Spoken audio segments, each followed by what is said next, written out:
What's up, everyone? Marc Lobliner, CEO, MTS Nutrition. Drugs in sports, especially combat sports. Guys, get real. It's always going to be a part of the landscape. It just is. Because anybody looking to fight or to compete at the highest level possible. Hell, we even have bodybuilders spending $10,000 to $100,000 a year to win a regional NPC show. Anytime there's competition involved, drugs are going to be a part of it.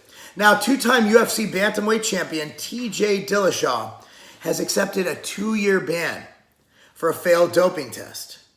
All right, what did he test positive for? EPO. What's EPO? It's not really a steroid, but essentially enhances your performance through blood cells. You have more of these things, you're going to have more endurance, perform better. You might know it from Lance Armstrong, who took a lot of drugs, but passed every drug test because he was smart. He was also the greatest of all time, and he would still been really great without the drugs, but I digress. So here's the deal, guys. Drugs, UFC. In my opinion, we need to have drug testing. We just do. Now, how do you weed out the guys on drugs and not on drugs? It's a good question. Bottom line is you can always pass a test. There's always going to be a drug ahead of the tests. However, for all the guys getting away with it, what we're showing here is that it can be detected and they will get caught sooner or later, most likely. Lance Armstrong never got caught, despite being under a radar and being under a light and being like, hey, we need to test this guy because he's killing everyone.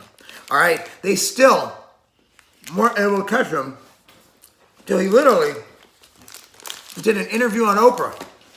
Think about it. So some arguments are saying that, hey, we should just not drug test them. Put everybody on a level playing field.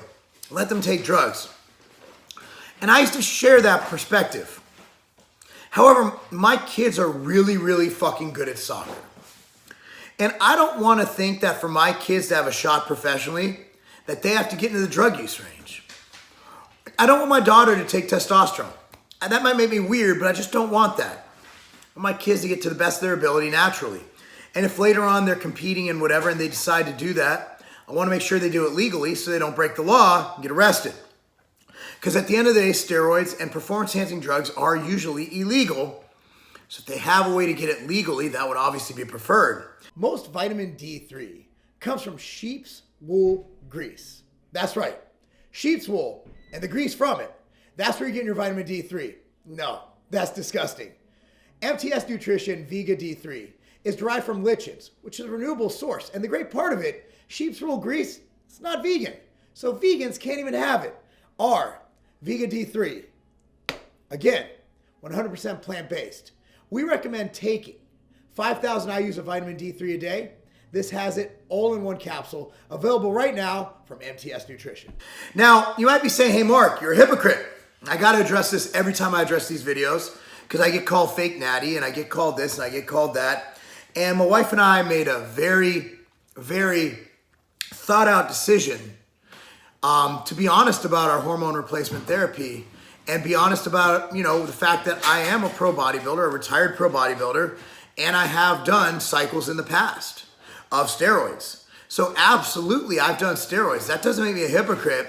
You know what? If I was a former criminal or a former drug addict, and I went into a prison and did a Scared Straight program, I say, hey, kids, stop murdering people and doing cocaine because it'll fuck up your life. Does that make me a hypocrite? Katie, does that make me a hypocrite? No. No, it doesn't. What it makes me is someone who's saying, look, based on my experience and my mistakes, I don't want you to make the same mistakes I made. Luckily for me, I always had things in perspective. I knew that my body is basically a turd, and you can't polish a turd into a diamond. That no matter how many drugs I took, I'm never going to be as good as the top tier, Phil Heath, Kai Green, whatever. I did the best I could in my ability. My dosing was extremely low, and most of the time it was just TRT dosing. I did a couple, so I did like not even a handful of cycles. But the bottom line is that was when I was competing, and it was a mistake. Absolute mistake. Why? Ask me how much money I've made from competing. Katie, how much money have I ever made from competing? $5 trophy. The trophy, which I don't even have anymore. You have them. I threw them all away. Because I'm not a trophy guy. They ain't got no award for that. Trophies. So, that was a Drake song. You know, and I think, based on how I look now with just HRT, I think I could have achieved within 5% of the conditioning and the size and everything I had with just staying on HRT dosing, which was prescribed, which isn't illegal. And also think of the risk, right? Think about it, Katie, the risk. Like, what if for some reason the cops decided to raid my house? I had illegal drug paraphernalia in my house. And have you ever looked at what the intent to distribute is? It's really not a lot. I probably had enough to be charged with intent to distribute, which is a huge fine. Even if you have like 2 vials, I think it's some stupid amount, like 2 vials. So what they do is they go after the users to get to the dealers, right? So they're going to go after you, threaten you for this until you flip a guy, and then they're going to plea with you. And that was a mistake. So what I tell kids, and there's a lot of guys who watch this, I have a lot of MMA guys.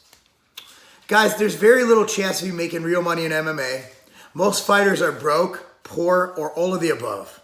You know, even boxers, another combat sport, dude, you're going to be broke. And that's why boxing is a poor man's sport. I belong to a boxing gym.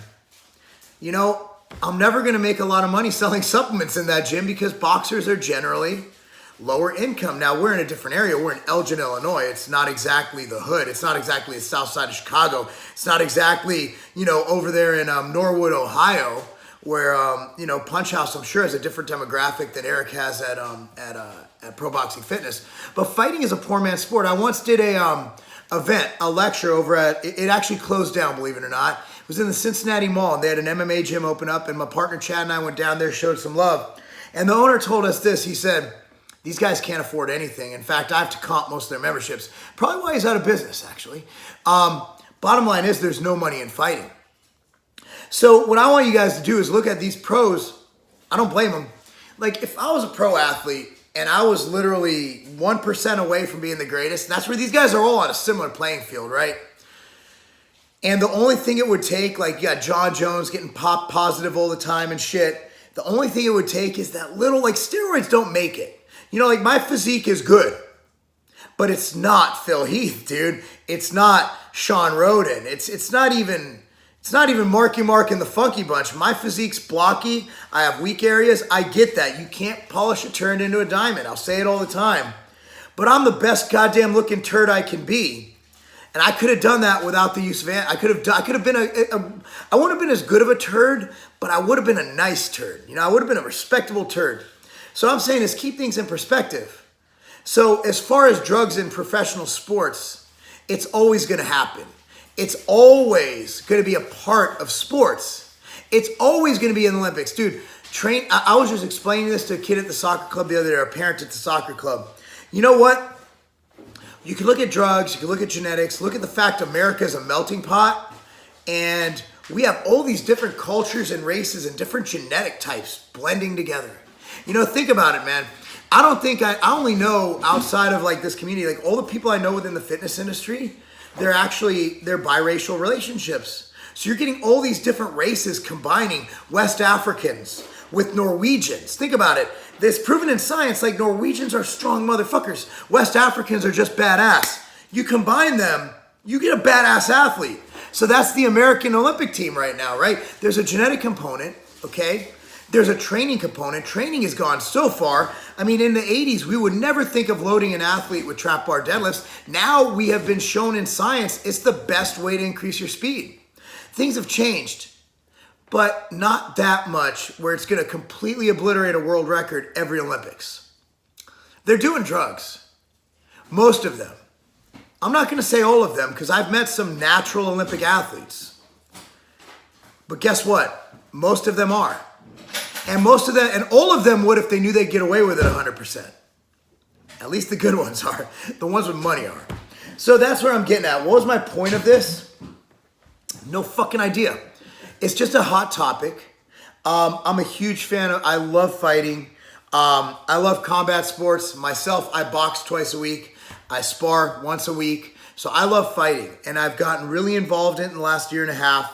And it's something I wanted to talk about. And I'm also fascinated with how people are getting better. And again, It's genetics, it's training, it's nutrition, it's drugs. So what should we do? I don't know.